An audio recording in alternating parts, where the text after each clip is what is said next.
Guys, my slow cooked beef roast is gonna change your life, and it's honestly one of the most easiest recipes I've ever done. So beef, carrots, broccoli into the slow cooker. I did have a little Google and it said beef topside joint was the best one. I was just about to add my onions and looked up and Royal was having a big shite. Not what you need to see when you're making a lovely meal.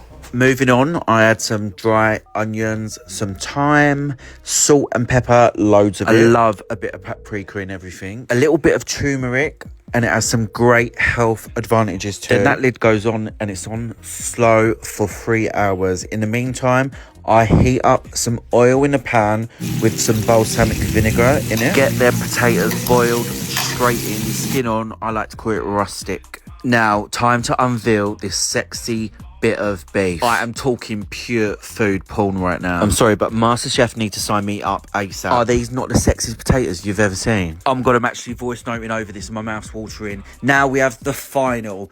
Look at this meal. It's one of the easiest things I think I've ever cooked. Now get your gravy on, a bit of salt and pepper, and you are ready to munch.